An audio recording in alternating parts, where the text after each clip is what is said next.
धरी वर्तमान तरी सांगे का. गरुड देवाला म्हणू लागला, अशी माझी हेळा का करता भगवंत, मी खरं सांगतो, तुम्ही ऐकून घ्या आणि माझ्यावर विश्वास करा, माझी हेळा करू नका. अशा प्रकारे बोलत असताना कृष्ण भगवंत बोलत होते, म्हणे तू धीर धर, मी काय बोलत आहे ते तू ऐकून घे आणि मग तुझं बोलणं बोल. अशा प्रकारे देव गरुडाला सांगू लागले आणि बोलत होते. म्हणतात ये म्हणे हरितो कृतांत वानर वेश आला येत, आता हे द्वारका समंत घालील समुद्रात पालती.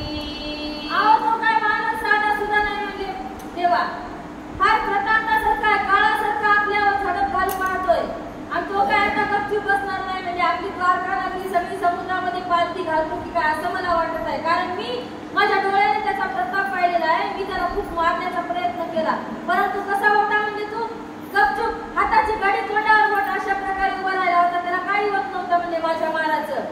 आणि तो एवढा काळा कृतांतासारखा आता काय आपल्याला जिवंत ठेवणार नाही, म्हणजे माझ्या मारानं त्याला काही झालेलं नाही. मग या बाकीच्या याचं काय सांगता, आपली द्वारका नगरी राहणं आता निश्चित खरोखर नाही, म्हणजे निश्चितच आपली द्वारका नगरी पाण्यात जाईल. अशा प्रकारे गरुड भगवंताला त्याची माहिती सांगू लागला. त्यासी भिडे समरांगणी ऐसा वीर नदिसी त्रिभुवनी, मधुसागरी विदले भिरकावणी पायी धरुणी सर्वेशा. म्हणजे मी गेलो, मला त्यानं काय केलं होतं म्हणजे माझ्या पायाला धरलं, गर्भात फिरलं, सागरात टाकून दिलं, मी मरता मरता वाचलेलो आहे. आणि माझ्या एवढा तर इथं कोणी पुरुषावरती नाहीच. गरुडाचा अजून काही अभिमान केला नव्हता आणि तसं म्हणल्याच्या नंतर म्हणलं आता दुसरा तर कोणी जाऊ शकतच नाही त्याच्या पुढे आणि त्याला आणणं तर सोपंच नाही. अशा प्रकारे देवाला गरुड सांगू लागला. हरी म्हणे खगेशा तुझा मासी थोर भरवसा, तुझी जाणी ऐसी दशा मना तो कैसा आटोपे. आणि म्हणजे आमचा पूर्ण तुझ्यावर विश्वास होता, तू त्याला धरून आणशील म्हणून. आणि त्यानं जर तुझी एवढी दुर्दशा केली असेल, एवढा बलाढ्य असणारा तू करतो होता, तुझी अशी दुर्दशा झाली असेल तर मग बाकीच्याचा आम्ही काय करावं, म्हणजे त्याचा विचार कोण्या गतीनं करावा. अशा प्रकारे देव गरुडाला बोलू लागले. नारदाकडे पाहुनी क्षणा हसे चक्रपाणी, तव तो विनोदे करोनी शेंडी कांडोळी घडोघडी. नारदाकडे बघत होता, गरुडाला बोलत होता, देवाला हसू येत होतं. नारदाकडे बघल्याच्या नंतर हसल्याच्या नंतर नारदाला वाटत होतं बरं झालं, याच्या द्वारकेमध्ये अजून एखादी कळ लागली. आपल्या शेंडीला पिंकाळीत पिंकाळीत नारद काय करत होता म्हणतात. नारद म्हणे नामा साडिया विना तो कदापि न जाया तेथून, हरी म्हणे बळकट आमचा सुपर्णा त्याची गती ही जाळली. म्हणजे कोणाला तरी पाठवा. नारद बोलत होते, कोणी जाऊन आणू शकते म्हणजे मारुती राहायला, परंतु देव म्हणत होते असं नाही होत, कारण आमचा हा खगेंद्र आमचा काय गरुड काय कमी बलवान आहे का, म्हणजे त्याची अशी गती केलेली आहे म्हणजे त्यानं आणि दुसऱ्याला पाठवणं काय सोपं आहे का एवढं. देव बोलत होते नारदाला. मग बळीरामासी म्हणे श्रीधर कैसा करावा आता विचार, क्रोधे बोले बळीभद्र क्षणात वानर आणि तो मी. आता कृष्ण भगवंतानं मोठ्या भावाची अनुमती घ्यायला सुरुवात केली. मोठ्या दादासोबत विचार करायला सुरुवात केला. म्हणजे दादा आता काय करावं, म्हणजे कसं आणावं त्याला, ते वानर कसा आणावा, कसं काय करावं लागेल, कोणाला पाठवावं लागेल, असा विचार विमर्श करत असताना बळीराम दादा म्हणत होते काय नाही, म्हणजे त्याला बांधून आणायची सहमती मला दे, मी जातो. अशा प्रकारे बळीराम दादा रागारागाने कृष्ण भगवंताला बोलत होते. त्याची खाय सदट आताची चूर्ण करीन मरकट, तो हरीचा पुत्र वरिष्ठ प्रद्युम्न बोलता जाहला.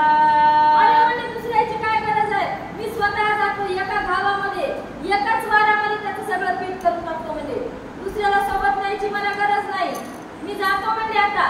तसं म्हणल्याच्या नंतर प्रद्युम्न काय बोलत होता म्हणतात कृष्ण भगवंताला. काय काढिले वानर मज आज्ञा द्याव्या, आज्ञा करावी सत्वर, न लागता क्षण मात्र धरोनी आता आणि तो.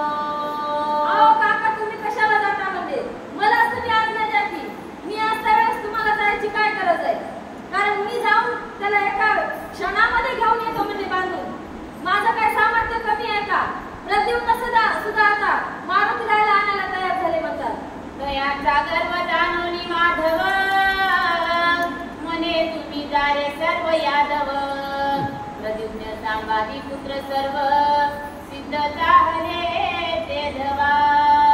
अहो काय झालं होतं यायला की गर्व आला होता म्हणतात. मारुतीराया कोण होती हे त्याला काय आधी माहित होतं का? माहित नव्हतं. म्हणून हे गर्वाला जागीच म्हणत होते आम्ही जातो. वानराला आणायचं काय मोठी गोष्ट आहे का? असं म्हणल्याच्या नंतर या यादवाला गर्व झाला. प्रद्युम्नाला सुद्धा गर्व झाला होता म्हणतात. भगवंतांनी सांगितलं प्रद्युम्नासोबत तुम्ही जितके यादव न्यायचे तेवढे घेऊन जा आणि त्या वानराला बांधून घेऊन या अशी आज्ञा देव सगळ्यांना देत होते. सिद्ध केली चतुरंग दळ धडके वाट्याचा कलोळ लोक पाहू धावती सकळ अद्भुत नवल वर्तले. सगळ्यांनी आपले रथ सज्ज केले. रणवाद्य वाजायला सुरुवात केली म्हणतात. सगळं आक्रोशाने आहोशाने जल्लोषाने सगळे यादव मंडळी येतात त्याला आणायला जात होती म्हणतात. आणि कसा गजर होत होता. आम्ही आणायला चाललो म्हणतात. मुकाट्याने जात होते का नाही गलका करीत जात होते म्हणतात. टोळ्याच्या टोळ्या निघाल्या यादवाच्या. सगळे लोक बघू लागले आता कसे चालले तर कोणी आमिषाने चालले. गल्लीमधून जात असताना सगळे यादव राहिलेले बाकीचे जाताना त्या यादवाला बघायला काही आले होते म्हणतात. निज भारेची यादव समुद्र तीरा आले सर्व सवत हनुमंत बलार्णव समंत विरी देखिला. कमी यादव आणले होते काय? खूप लोक आणले होते सोबत. प्रद्युम्न होता. समुद्र तीरावर आले ज्या ठिकाणी हनुमंत राजा रामचंद्र प्रभूचं ध्यान करत बसलेले होते. आणि त्या ठिकाणी आणल्याच्या नंतर हा दुर्ग सगळा समुदाय मारुतीराय बघत होते म्हणतात. आणि काय करत होते? तो दश कंठरी पूजे पिया पात्र उन्मनी तलावो निया नेत्र मनी आठवणी रामचरित्र पाठी मोरा बैसला. काय केलं नाही म्हणजे मांडी घातली त्यांच्याकडे पाठ करून बसलेला होता. आणि आपलं ध्यान डोळे लावून राजा रामचंद्र प्रभूचं ध्यान अखंड नामस्मरण करत अशा अवस्थेमध्ये मारुतीराय बसलेले होते म्हणतात. पूजा दंड कवळी घडी घडी पाठ कुरवाळी यादवाची वापुल्या वेळोवेळी परतोनिया दावीत असे. समोर बसला मागून यादव याने बघितले सैन्य खूप येत आहे असं वाटतं. मारुतीरायाला हसू आलं. आपले दंड झोपटीत होता म्हणतात. मागं पाहत होता हसत होता पुन्हा पुढे पाहायचा. अशा प्रकारे या यादवाला काय करत होता म्हणतात त्याची टिंगल त्यांची हेळना करायला मारुतीरायाने सुरुवात केली होती. यादव म्हणती वानराधिता रामाचे नाव सोडवितोसी भरकटा तुवा बहुत मांडिल्या चेष्टा शिक्षा आता लावू दे. यादवाने या प्रद्युम्नाला सगळ्यांना बोलवायला सुरुवात केली. काय रे म्हणजे देवाचं नाव घेतो की बडबड करतो? तू काय खरोखर मनातून देवाचं नाव घेतो काय?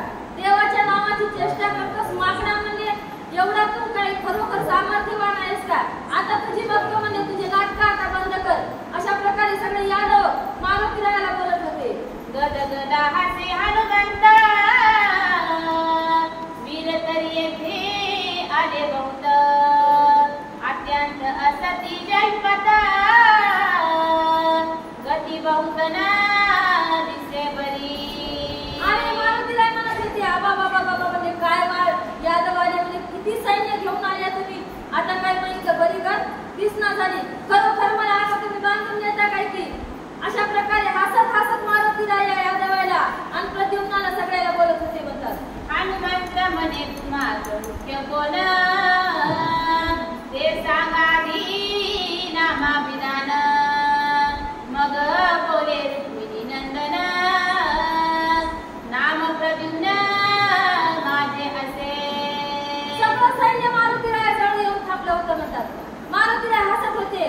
परत सांगा म्हणजे जाऊ द्या तुम्ही मला बांधायला आले ना न्या बांधून. पण तुमच्यामधला मुख्य प्रधान कोण आहे म्हणले त्याचं नाव काय आहे मला सांगा.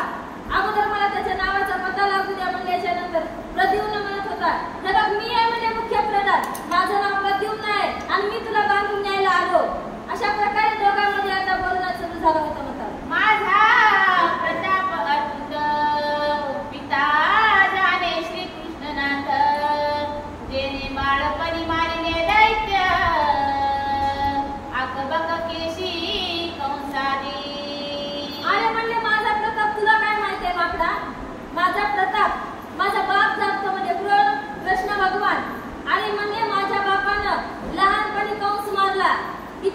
राक्षस मारले असा माझा पिता आहे, त्याचा मी पुत्र तसा सामर्थ्यवान आहे असं आपलं स्वतःच सामर्थ्य प्रद्युम्न मारुतीला सांगत होते.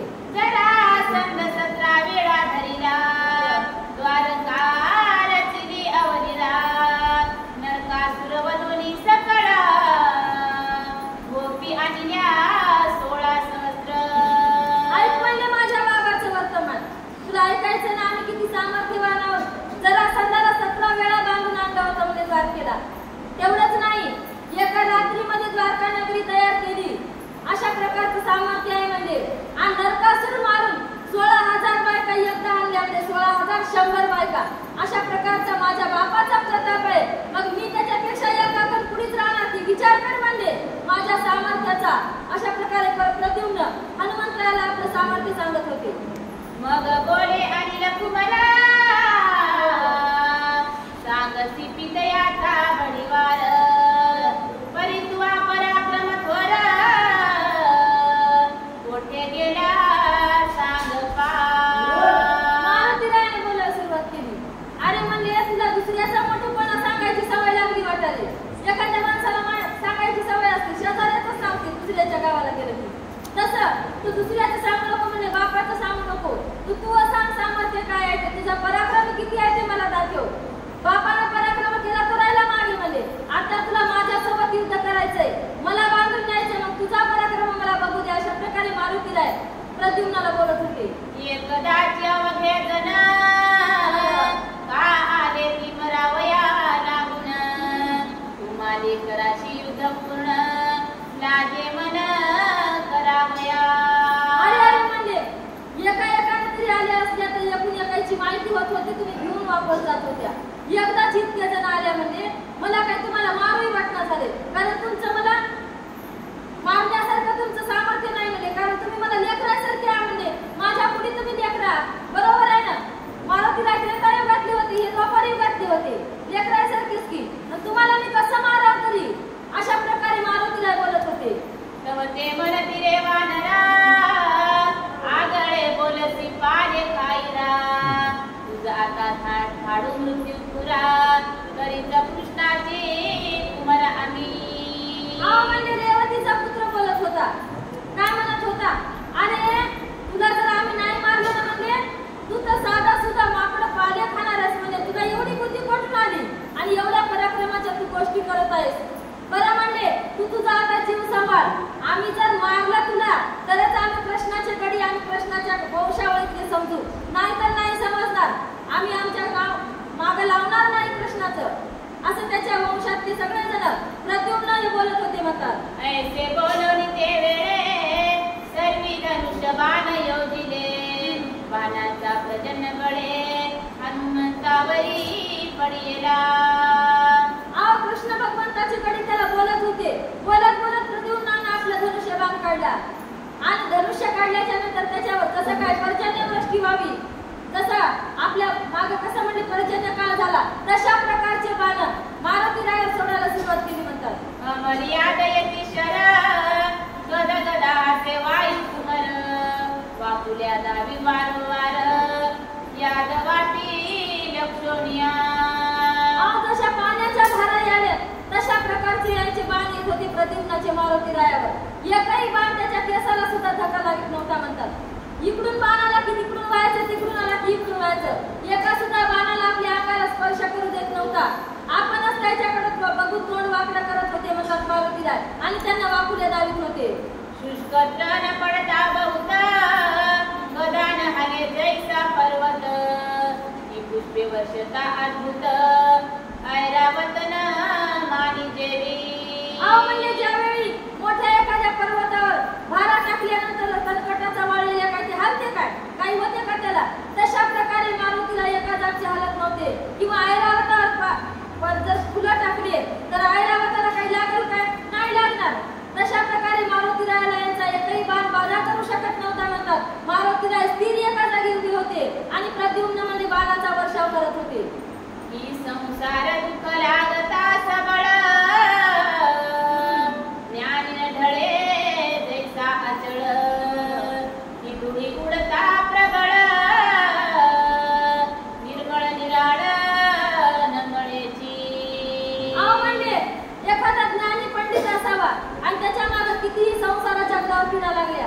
तर तो अशांत होईल का? नाही राहणार. शांतपणे दुःख भोगतो, कोणाला न सांगता. आपल्यासारखं नाही आम्ही हे काम केलं, आमचे पैसे संपले, आम्ही व्याजानं काढले असं म्हणतो काय? म्हणू शकत नाही, कारण त्याच्यामध्ये सामर्थ्य असते सगळं काही सहन करण्याचं. तशा प्रकारे मारुतीराय यांचे सगळे बाण सहन करत होते म्हणतात, कारण मारुतीरायांमध्ये सामर्थ्य होतं. अशा प्रकारे सांगत आहे. कैसाची सीता शोक हरण न मानी यादवाचे बाण मग पुच्छ कौतुके करुण सोडी दे जाण भूमीवरी. अहो एवढे बाण आले पण मारुतीरायाने काहीच केलं नाही ना. त्याच्याजवळ शस्त्र होतं ना अस्त्र. गदा होती मात्र त्यावेळेस होती का नाही ते ध्यानस्थ बसलेले होते, त्याच्यामुळे गदा सुद्धा नव्हती. त्यांचं कौतुक बघत होते, आता हे किती पराक्रम करतात आणि आपल्याला बांधून कसं नेतात. बघितल्याच्या नंतर बाणाचा वर्षाव आल्याच्या नंतर मारुतीरायाने उगीच आपल्या शक्तीला आज्ञा केली आणि शक्तीला लांब होण्याची आज्ञा दिली म्हणतात. उच्च देत ताची यादव वीर मनंती सापडले रे वानर. उच्चाशी झोंबती समग्र ओढी ती बळे करोनिया.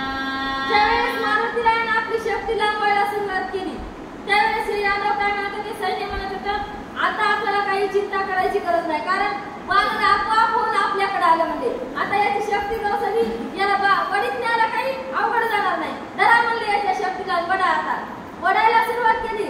डोंकाळत होते म्हणजे शक्तीला, पण मारुतीराय काय जागेवरची हालत नव्हती. एक मनती खालता पाडावा ओढीत कैसाची सभेची न्यावा मनोनी मिठ्या घाली तिथे धवा यादव द्रढ पुच्छाशी. अहो म्हणजे घरा सगळे जण मिळून याला पाडूच म्हणजे पाडलं की वडीत न्यायला सोपं जाते. कोणी म्हणतो तर नाही नाही जसं बसले काय तसंच बसू द्या आणि शक्तीला जरा वडीत नव्हता येते म्हणले मागं मागं शक्तीला वडून आणलेलं की, परंतु ते काय हलत नव्हता म्हणतात, ते काय मारत नव्हता. हे सारखी डोंकाळत होते, बेजार होत होते यादव, पण मारुतीरायाला धक्का सुद्धा लागत नव्हता. ओढीता ओढीता कृष्ण कुमार उच्च वाढू लागले अपार तो द्वारके माझी पुच्छ सत्वर प्रवेश ते झाले ते वेळी. याने काय केलं होतं, शक्तीला धरून वडीत होते. वडीत वडीत किती वानरांचं शेपूट या लांब होत होतं. आपण त्रेतायुगामध्ये बघितलेलंच आहे की ज्यावेळेस मारुतीरायाला शक्तीला चिंध्या गुंडाळल्या होत्या त्यावेळेस सगळ्याचे कपडे संपले होते, पण मारुतीरायाचे शेपूट संपलं नव्हतं. तशा प्रकारे आता सुद्धा मारुतीरायाचं जसं शेपूट वडील तशी तशी त्याला द्वारका नगरी जवळ आली ना अखेर द्वारका नगरीमध्ये त्याला नेऊन पोहोचवित केलं होतं शक्तीनं, परंतु शेपूट थांबली नाही. मारुतीराय जागीत आणि शक्ती द्वारकेमध्ये आली आणि सगळे यादव सुद्धा परत जसे गेले होते तसे शक्तीला धरून ना द्वारकेमध्ये येऊन पोहोचले म्हणतात. कौतुक वर्तले अद्भुत आळवाळी उच्च धावत ज्याचे अंतरी गर्व देखत त्यासी बांधित आवळवणी. नवल झालं म्हणतात. मारुतीराय तर जागीच होते, सगळ्यांना वाटत होतं आणि शक्तीच आपल्या जवळ येत आहे. सगळ्या कधीने फिरत होती मला शक्ती आणि जो काय अभिमानानं तिला धरायला जात होता त्याला बांधायचं आवळून आणि आपटायचं. अशा प्रकारे आता शक्तीने यायलाच मारायला सुरुवात केली होती म्हणतात. एक भाग्यामध्ये झाले मस्त कोणाची नले किती उन्मत पिके माझी बैसोनी येत तव पुच्छ त्वरित देखिले होई पळाले चौकडे पालकी टाकीता पुच्छा पुढे पुच्छ घालून या वेळे शिपिके सहित आवडीले. जे काय पालखी धरणारे होई होते त्यानं बघितलं, अहो त्याला सुद्धा या पुच्छाने बांधितलं म्हणतात. शक्तीनं बांधलं, पालखी सहित त्यांचा वेढा घेतला आणि वेढा घेऊन पालखी सहित त्याला खाली जमिनीवर आपटीला गेलं म्हणतात. वीर बैसले तुरंगावरी तोडा तोडा म्हणती झडकरी तव पुच्चे वरीच्यावरी अश्वासहित आवडीले. पण घोड्यावर घोडेस्वार होते ते सांगत होते, अरे म्हणजे पालखीच्या भोयाला शक्तीनं वेढा दिला, पाडलं मारलं, तुम्ही काय बघायला म्हणजे घ्या आपल्या तलवारी, तिला धरू नका म्हणजे दुरूनच हाना म्हणजे तलवारी तिला तोडून टाका. तसं म्हणल्याच्या नंतर आता घोडेस्वाराची पाळी आली म्हणजे घोडेस्वाराला सुद्धा बांधायला सुरुवात केली मारुतीरायाने. जयासी हरी नामी नाही भावा परम उन्मत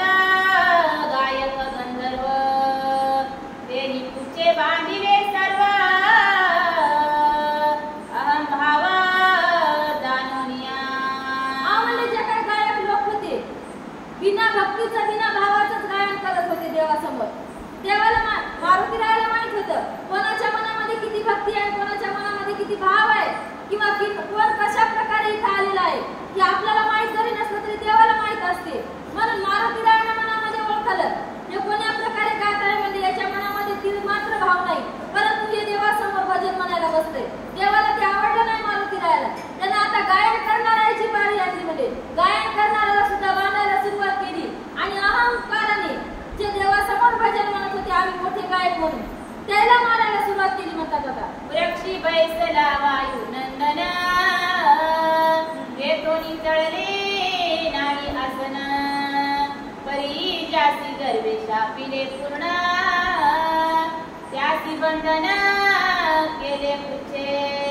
म्हणजे ज्या झाडावर मारुतीराय बसले होते अगोदर जाऊन, ज्यावेळेस हे सगळे यादव सैन्य तिथं होतं त्या झाडावर मारुतीराय होते आणि मारुतीराय एका जागेवरचे हल्ले नव्हते, परंतु या शक्तीनं पराक्रम दाखवायला सुरुवात केली होती.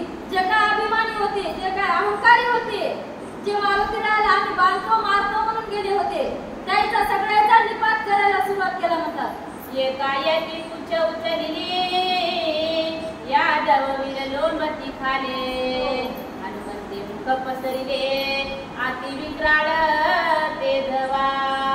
म्हणजे मारुतीराय झाडावर होते आणि शक्ती खालीच रडली होती. आता ही शक्ती आपल्या हातात येते म्हणून सगळेजण यादव सैन्य धावत जायचं, शक्तीला धरायचं. मारुतीरायाने ती शक्ती कशी धरायची, अलगद वर करायची, ते सगळे खाली लटकायचे. जसा सुदामे लटकला होता एका घरामध्ये, तशा प्रकारे शक्तीला धरून लटकले की मारुतीरायाने आ करून मोठं तोंड वाजायचं. ते भिवून खाली पडत होते. म्हणतात गावते अवघे डोळे झाकिती हनुमंत मने तया प्रती काळे युद्ध करा निश्चिती शस्त्रे गळती सावरारे. डोळे वाचले, तोंड वाटारला, घ्यायला भीती वाटत होती. हे डोळे लावून घेत होते. मग डोळे लावून घेतल्याच्या नंतर आता आपली रक्षा कोण करणार आहे, देवाचं नाव घेत असतील ना. हे बघा म्हणजे तुमचे शस्त्र खाली पडायला तुम्ही भिवू नका, तुम्ही मला मारायला तुमचे शस्त्र हातामध्ये घ्या आणि मला मारायला सुरुवात करा. अशा प्रकारे मारुतीराय त्याला हसून त्याची चेष्टा करत होते. तवती झाकिले नयन मनती यासी देता प्रतिवचन आताची गिरिले नल रागता क्षण अनर्थ पूर्ण ओढवला. किती भीत होते. आपण जसे शक्तीला धरून लोकांकडे डोळे झाकून आहो का म्हणजे तसंच गपचूप राहिलेलं बरं, नाही तर आपली काही धडकत नाही. आपण जर याला प्रत्युत्तर दिलं, आपण जर उलट काही बोलायला सुरुवात केली एखाद्यानं, तर हे गिळील म्हणजे आपल्याला एक क्षण सुद्धा लागू देणार नाही. त्याच्यामुळे आपण मौन बाळगलेलं बरं, आपण काय म्हणजे शरणागती पत्करलेली बरी. अशा प्रकारे ते शक्तीला लोकांकडे सैन्य बोलत होतं मनामध्ये. एक मनती आम्ही गर्व केला म्हणून ईश्वरे हा प्रेरिला ती वानर वेशी प्रगटला प्रतांताची आपण. काय म्हणत होते कोणी कोणी, अरे आपण उगाच म्हणलो म्हणजे आपण धरून आणता, आपल्याला काय उशीर लागणार आहे, आपण गर्व नसता केला तर ही वेळ आपल्यावर आली नसती, आपण गर्व केला म्हणून आपल्याला आता मरणात पत्करावं लागणार आहे. म्हणून नाही म्हणजे हा काही सामान्य नाही, काळ प्रतांत आहे, म्हणजे आपल्यावर ही काय देवधाड आलेली आहे. अशा प्रकारे एकमेकाला वानर सैन्य यादव सैन्य बोलत होतं. एक एकाची दावी टिकून यासी देऊन काले प्रतिवचन एकदा वाचवा प्राण हरिचरण पाहू द्या. अरे म्हणत होते कोणी कोण त्याच्या काही नादी लागू नका. त्याने जरी आपल्याला किती शिव्या दिल्या तर आपण त्याला प्रत्युत्तर द्यायचं नाही, कारण आपण जर प्रत्युत्तर दिलं तर आपला प्राण वापस द्वारकेमध्ये जाणार नाही. म्हणून आपण न बोलता गपचूप राहायचं, म्हणजे शरणागती पत्करायची आणि इथून वापस जायचं, तरच आपल्याला देवाची भेट होईल, देवाचे चरण बघायला भेटतील. नाहीतर आपला आपण द्वारकेला मुकलो असं म्हणून समजावं लागते. म्हणजे त्याच्यासाठी एकमेकाला डोळे खुनीत होते, याच्या कोणी नादी लागू नका अशी बोलत होते. म्हणतात एक हळूची मिठी सोडाविती समुद्रा माझी उडी टाकीती ऐसे देखोनी मारुती उच्च समुद्री बुडवित. एक काय करत किती वेळ लोंबकळत बसणार शेपटीला धरून म्हणजे चला समुद्रातच उडी टाकलेली बरी. कोणी शेपटीला धरलेलं सोडून देत होतं, समुद्रामध्ये उडी टाकीत होता. मारुतीरायाच्या लक्षात आलं नाही म्हणजे आता याला समुद्राचं स्नान घालायचं काय की, म्हणून आपली शेपटी सगळी धरली आणि समुद्रामध्ये बुडवायला सुरुवात केली म्हणतात. वृक्षी बैसला सावकाश तेथूनची हेलका विकुच यादव होती कासावीस धावा करती हरीचा. झाडावरच बसलेला, फक्त त्याने डोळ्यानं खुनवायचं काम होतं शेपटीला, कारण शेपटी त्याच कामा करता त्याच्यासोबत आलेली होती ना. मग त्याने डोळ्यानं खुनी दिल्याबरोबर शेपटी सगळ्याला सगळे काय म्हणले हेलकावायची पाण्यामध्ये जायची. यादवाला काय वाटायचं आता काही आपली बरीकत नाही. यादव आपल्या देवाचा धावा करत होते, आम्हाला वाचव म्हणून आपल्या प्राणाची भीक मागायला सुरुवात करत होते म्हणतात. अवघे करीती कृष्ण स्मरण गळवणी गेला अभिमान मुक्त झाले अवघे जन एका मागे एक पळती पै. अरे म्हणून होते देवा आता किती वेळ आमची परीक्षा काढतो. आम्ही अभिमान केला परंतु आमचा अभिमान आता राहिलेला नाही, कारण त्यांचा अभिमान गळालेला होता. त्याच्या काळाकडं आपला येणारा जो काळ आहे त्याने हनुमंतामध्ये पाहिला होता आणि हनुमंताचं हे कृतांत काळाचं स्वरूप बघितल्याच्या नंतर त्यांचा अभिमान सगळा नाहीसा झाला होता म्हणतात. आता तरी आमचा प्राण वाचव अशा प्रकारे कृष्ण भगवंताची विनंती करत होते म्हणतात. भूभुकारे गरजे वायुनंदन यादव मागे न पाहती परतून एक वाटे पडती अडखळून वस्त्रे भूषणे गळाली. मारुतीरायाने त्याला सोडून दिलं. मारुतीरायाला की वाली म्हणजे आता याला धरून ठेवण्यात तरी काय फायदा आहे. सोडून दिल्याच्या नंतर द्वारकेचा मार्ग धरला. कसे पळत होते मारुतीरायाने एकदाच आरोळी ठोकायची, भुभुकार करायचा. भुभुकार केल्याच्या नंतर या आजूक मनामध्ये दचकत होते, वाटेने पडत होते. आपले अलंकार पडले का आपल्या अंगावरलं वस्त्र पडले याची सुद्धा त्याला सुधरायची नव्हतं म्हणतात. तसेच्या तसे द्वारकेकडे पळत सुटत होते. एकाची बुडबुडी येत एकाची दात किळी बैसत ऐसे सभेसी आले धावत कृष्णनंदन सर्वही. वाटतच कोणाला ही वाजून येऊ लागलं म्हणजे हुडुहुडु करू लागलं पुरडी भरल्यासारखं भर उन्हाळ्यामध्ये. कोणाची दात किळी बसत होती, कोणाला टेन्शन येऊन चक्कर येत होती म्हणत. आता आपला प्राण जातो की काय असं वाटत होतं, परंतु तसं स्वतःला सावरून आपल्या स्वतःवर ताबा ठेवून मनावर या द्वारकेमध्ये पळत आले आणि कृष्ण भगवंताच्या दरबारात येऊन काय बोलू लागले. तो सिंहासन क्षीराब्दीवर आकर्ण नयन मुख उदार असे विस्मित श्रीधर निज कुमार देखोनिया. आपल्या लेकराची गत आपल्या समोर काय झालेली आहे बघितल्याच्या नंतर माणसाला जरासं काहीतरी दुःख वाटते की, परंतु नाही, कारण याच्या मनामधला अभिमान कळाला ना. देवाला समाधान वाटलं, आपलं हास्यवदन केलं आणि हसत हसत आपल्या लेकराला काय बोलत होता. यादव म्हणती जगनायका आता कदा नवरी द्वारका तो वानर वेश देता कृतांतची पातलासे.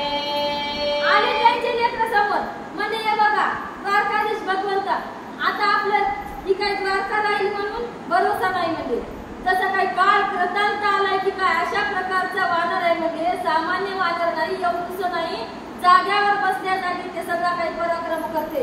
आम्हाला तर वाटत नाही की आता आपली द्वारका शिल्लक राहील म्हणून. आम्ही बघून आलो म्हणजे तेव्हा आपण आता जिवंत राहणं शक्य नाही. अशा प्रकारे त्याचे पुत्र त्याला बोलत होते कृष्ण भगवंताला. श्रीकृष्ण बोले नारद मुनी कैसी करावी आता करणी तव तो विनोदे करुणी टाळी वाजवणी बोलत. हे षडयंत्र नारद मुनीचं आणि कृष्ण भगवंताचं होतं, कारण सगळ्याचा गर्व हरण करायचं होतं. गरुडासहित सगळ्याला गर्व आला होता म्हणतात यादवाला. कृष्ण भगवंताने विचारायला सुरुवात केली नारद मुनीला, आता कोणती वाट दाखवायची म्हणजे यायना, आता काय करायचं. अशा प्रकारे या दोघांमध्ये विचार विमर्श करायला सुरुवात केली होती. नाव सांडावे सत्वर नाही तरी अनंत करील वानर बळीरामाजवळी आला ब्रह्मकुमार करणी गोष्टी सांगत कसे कृष्ण भगवंत म्हणले आता काही खरं नाही म्हणजे असं जर पाठवत राहिलो आपण सैन्य तर वानर